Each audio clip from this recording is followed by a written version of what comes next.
दिनै 24 जानुवारि 2026 इंखालार खालि तामुलपुर जिल्ला दुलाराय बर' फरायसा आफादनि मावखुलियाव मोनसे खौरां मेल जोङो फोसावनो थाखाय थियारि जादों।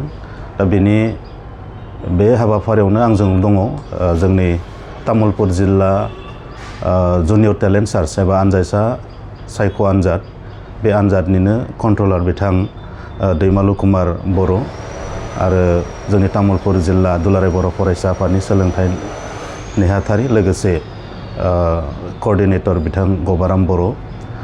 दिनै जोङो मोनसे गोजोनथाव रादाब होननानै बुंनांगोन जे तामुलपुर जिल्ला दुलाराय बर' फरायसा आफादा थामथि खेबनि थाखाय जुनियर टेलेन्ट सार्च थांनाय डिसेम्बर दाननि 2025 मायथाइनि डिसेम्बर दाननि 14 खालाराव जुनियर टेलेन्ट सार्च एग्जाम बा बे आनजायसा रोंगौथि सायख' आनजादखौ जोङो खुंनाय जादोंमोन। दा बिनि फिथाइखौ दिनै जोङो फोसावनो थाखाय रेडि जादों।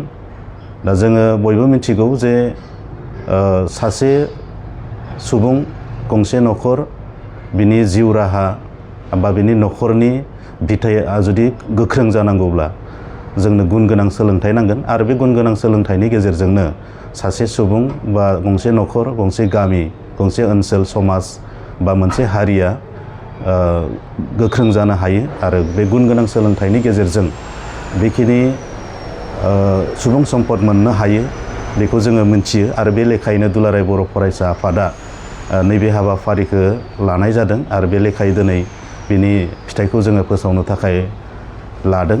दा जोंनि थांनाय 14 डिसेम्बर 2025 जानानै थांनाय थाखो 6, 7 आरो 8 बे मोनथाम थाखोनि थाखाय जोङो बे जुनियर टेलेन्ट सार्च एग्जामखौ खुंनाय जादोंमोन। बेवहाय गासै 1826 फरायसाया बे आनजादखौ एप्लाइ खालामदोंमोन। दा बिनिनो गेजेराव जोङो बे आनजादाव जोंनि फरायसाफोरनि गेजेराव 1666 फरायसाफ्रा बे आनजादाव जिरायदोंमोन। दा बेनिनो फिथाइखौ जोङो दिनै फोसावनो होननानै नैबे खौरां मेलखौ लेंनाय जादों। दा नोंथाङा मख'नो हासिगोन नामा जेनेबा जाय फरायसाफ्रा जे बेहाय उथ्रिसारनो हादों? औ, जोङो दिनै थाखो 6निफ्राय लानानै थाखो 8सिम जि जुनियर टेलेन्ट सार्च बेनिनो जे फिथाइ बेखौ फोसावनो थाखाय सिगांदों। दा बेवहाय गिबियाव थाखो 6नि जि टप 3 जोङो सायख'नाय जायो। गासै जेसेबांखिनि फरायसाफ्रा बे आनजादाव जिरायदों बयनिबो जे रिजाल्ट शिट बेखौ मोनगोन। नाथाय नैबे खौरां मेलनि गेजेरजों जोङो दिनैहाय मोनथाम थाखोनि जायफोर फरायसाफोरखौ जोङो टप 3 सायख'नाय जायो बे टप 3खौ जोङो दिनै बेवहाय फोसावनो नागिरदों। थाखो 6निफ्राय मोननो हादों सायारानि ब्रह्म औगुरि बड' एमइ स्कुल गरेस्वर दखरा एबसुनि बेन्दोंनिफ्राय बिथाङा गासै 74.66 जौखोन्दो लानानै बे आनजादाव माने फार्स्ट टपआव उथ्रिनो हादों। बिनि उनाव नैथियाव बरनालि बसुमतारी औगुरि बड' एमइ स्कुल बिथाङाबो गरेस्वर दखरा एबसुनि बेन्दोङावनो गोग्लैनाय सासे फरायसा। बिथाङा 64.66 जौखोन्दो लानानै नैथि थाखोआव उथ्रिनो हादों। टप 3आव उथ्रिनो हादों तराली बर' इउएन एकाडेमि पद्मानन्द तामुलपुर दखरा एबसुनि सिङाव थानाय बे फरायसालिनिफ्राय गासै नम्बर मोनदों 91। जौखोन्दोआ जाहैबाय 60.66। बे जाबाय थाखो 6नि। बिनि उनाव थाखो 7आव उथ्रिनो हादों फार्स्ट टपआव कंकना बर' इउएन एकाडेमि थाइगिरखारि नर्थ रंगिया दखरा एबसुनि सिङाव गोग्लैनाय बे फरायसालिया बिथाङा गासै 101 नम्बर मोननो हादों। बिथांनि जौखोन्दोआ जाहैबाय 67.33। बिनि उनाव सेकेन्ड टपआव मोननो हादों कृति रानी बर' इउएन एकाडेमि गाजबारि गरेस्वर दखरानिफ्राय गासै नम्बर मोनदों 99। आरो बिथांनि जौखोन्दोआ जाहैबाय 66।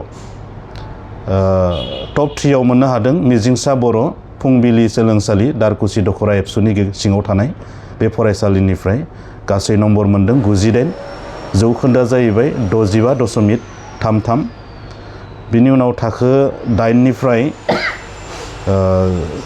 फार्स्ट टपआव मोननो हादों जिरन बसुमतारी देउलकुसि बाथौ फरायसालिनिफ्राय नर्थ रंगिया दखरा एबसुनि सिङाव थानाय बे फरायसालिनिफ्राय मोननो हादों गासै नम्बर मोनदों 112। जौखोन्दोआ जाहैबाय 73.66। बिनि उनाव सेकेन्ड टपआव मोननो हादों भजिता स्वर्गियारि फुंबिलि सोलोंसालि दारकुसि दखरा एबसुनि सिङाव थानाय बे फरायसालिनिफ्राय गासै नम्बर 104। जौखोन्दोआ जाहैबाय 69.33। थाखो 8 नि टप 3 आव मोननो हादों दिजिता बर' इउएन एकाडेमि कुमारिकाटानिफ्राय कुमारिकाटा दखरा एबसुनि बेन्दोङाव थानाय गासै नम्बर मोनदों 102। जौखोन्दोआ जाहैबाय 68। दा बिथांमोना गासैबो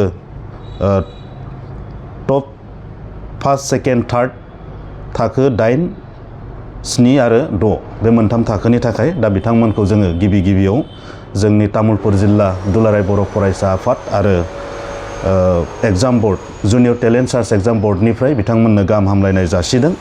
दा नैबे आनजादनि जि फिथाइखौ दिनै फोसावखांनायनि उनाव बिथांमोननो तामुलपुर जिल्ला दुलाराय बर' फरायसा आफादनिफ्राय बान्था बावनाय जागोन आरो बे बान्थाखौ फैगौ तामुलपुर जिल्ला दुलाराय बर' फरायसा आफादनि 3थि डेलिगेट सेसन थान्दै जखनथाइ बिनि गेवलां मेल बिनि सिगां जोंहा स्टुडेन्ट कनक्लेभ आरो फरायसाफोरखौ लानानै मटिभेसन मोनसे प्रग्राम जायो। बे हाबाफारिनि गेजेरजों बिथांमोनखौ मान बावनाय जागोन। साइटेसनजों लोगोसे रां बान्था बेवहाय दङ आरो गोबां बेबायदिनो बान्था बेवहाय होनाय जागोन। दा बेनिखायनो बै दिनखालि जायफोर बिथांमोना बान्था मोननो हाबाय बिथांमोनखौ जोङो तामुलपुर जिल्ला दुलाराय बर' फरायसा आफादनिफ्राय बरायनानै दोनबाय। बेजों लोगोसे बिथांमोननि बिमा बिफा दिथागिरि बिथांमोनाबो बे हाबाफारियाव बाहागो लाफायो आरो बेजों लोगोसे जायफोरा टप 5 निफ्राय 3 सिम बेवहाय मोननो हायाखै बिथांमोनाबो बिथांमोननि जि आनजादाव जिरायनायनि जि फिथाइ आरो गासै मार्कशीट बेखौ बिथांमोना मोननो हागोन। बेजों लोगोसे बिथांमोनखौबो आङो खावलायगोन फैगौ थान्दै जखनथाइनि गेजेरजों बिथांमोननो बान्था होनाय हाबाफारि आरो फरायसाफोरनि जि कनक्लेभ बे हाबाफारियाव बिथांमोनाबो जाहाथे बाहागो लायो। मानोना जों बयबो मिथिगौ मानसि सासेया जिउआव थांना थानो थाखाय मोनसे एनकारेज बा जोंनो मोनसे थुलुंगाखां बेबायदि नांगौ आरो बे थुलुंगाखांनाय जि बाथ्राफोर बेखौ जोङो जोंनि मेल बा बे हाबाफारिनि गेजेरजों जोङो जोंनि आलासिफोरनिफ्राय मोननो हागोन। दा बेनिखायनो बेवहाय बे ओनसोलनि बा जिल्लानि सिङाव थानाय गासैबो गोजौ फरायसालि गेजेर फरायसालिजों लोगोसे जिखिनि जुनियर बा सिनियर सेकेन्डारि फरायसालिफोर दङ साफ्रोमबो फरायसाफ्रा बै दिनखालि जाहाथे हाबाफारियाव बाहागो लायो बेखौ आङो दिनैनि खौरां मेलनि गेजेरजों बरायफानानै बा खावलायफानानै दोननाय जाबाय। गोजोन्थों। थारैनो दुलाराय बर' फरायसा आफादनि जे टेलेन्ट सार्च बे टेलेन्ट सार्च आनजादा गोबाव बोसोरनिफ्राय खुंबोजाबाय। बेजों बर' फरायसाफोरनि माबायदि मुलाम्फा जादों दिनैनि समाव? बे आनजादनि गेजेरजों जोङो बुजिनो हाबाय जे सासे फरायसाया जिउआव जुदि जाफुंसार जानांगौब्ला गावनि रोंगौथिया बेसेबां लेखा फरायनायनि गेजेरजों जाफुंसारदों बेखौ जोङो बुजिनो हायो, हमदांनो हायो। लेखाखौ फरायबाय थाबानो जाया जे सासे फरायसाया आनजादबो लिरनांगोन। आनजाद लिरोबासो बुजिगोन जे मिन्थिगोन आं बेसेबां माने गोरों जामारखो बा जोङो बेसेबां गियान लानो हामारखो। दा बेबायदियैनो दुलाराय बर' फरायसा आफादा मिरु हिसाबै थाखो 9 आरो 10 नि थाखाय टेलेन्ट सार्च एग्जाम बेबायदि खुंबोनाया देग्लाय 10थि जाबाय आरो बे 10थि खेब खुंनायनि सिगाङावबो 9थिसिम जि खुंनाय जादों बेवहाय जोङो बुजिदों जे थांनाय जे मेट्रिक आनजादफोर जानानै थांबाय बे आनजादफ्राव जायफोरानोखि अल आसामनि गेजेराव बर' मिडियाम फरायनानै हाइस्ट माने मार्क्स लानानै उथ्रिसार जानो हादों बे फरायसाफ्रा बे टेलेन्ट सार्च एग्जामावबो टपआव दंखायोमोन। दा बिथांमोनखौ आरोबाव मोजांसिन रिजाल्ट खालामहोनो थाखाय नैबे टेलेन्ट सार्च एग्जामाव टप मोननायनि उनाव बिथांमोनखौ स्पेसियेल आरोबाव केयार लाबावनो हायो आरो बे केयारनि गेजेरजों बे मेट्रिक आनजादखौ बांसिनै जोङो मोजाङै उथ्रिसार होनो हायो आरो जोङो जोंनि आखायाव गोबां माने बेबायदि दायो तथ्य दङ जे जायफोर फरायसाफ्रा टेलेन्ट सार्चआव बाहागो लानानै टप आवग्रिनो हाबाय बिथांमोना दिनै मेट्रिकआव मोजां मार्क्स लाना उथ्रिनानै डक्टर इन्जिनियार बेबायदि माने फरायहैबाय सोरबाबा आइएसनि थाखाय UPSC APSCनि थाखाय रेडि जानो हानाय बेबायदि फरायसाफोर जोंनियाव दायो दंसै आरो बेजों सुबुं सम्पद जोङो बरननो हायो जों बेखौ बुजिबाय आरो बेनि थाखायनो बियो जोंनि थाखाय गोनांथि आरो जोंनि फरायसाफ्राबो बेखौ मोजाङै गुरुत्व होनानै फरायलांबाय थायोबा आरो बाहागो लालांबाय थायोबा बेजों जोङो बर' जाथिखौ इयुनाव सुबुं सम्पद सोरजिनायनि थाखाय मोनसे आयदा हिसाबै जोङो बर' हारियाव दाफुंलांनो हागोन होननानै जोङो फोथायनाय दङ।